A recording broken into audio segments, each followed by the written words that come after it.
ơi chào quê hương giải phóng.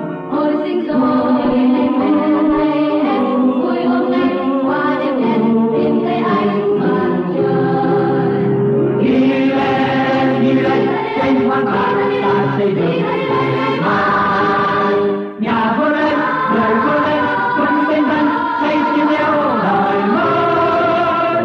Đám nhau về anh đưa em về cho lính cam lộ Đông Hà. Tay bóng thù đầm ta xanh thăm năm ơi đang câu hát tự do.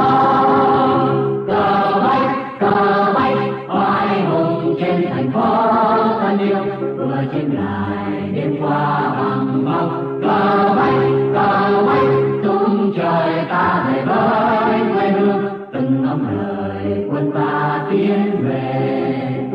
Ta ôm nhau bắt về ngào vì hồn đất thân yêu đoàn chị ơi chào quê hương giải phóng. Ôi sinh rồi em vui hôm nay qua đêm đen tìm thấy anh mặt trời.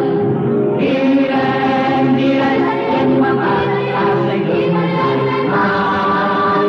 Nhà vươn lên người vươn lên quân bên dân xây chiến yêu đời mới.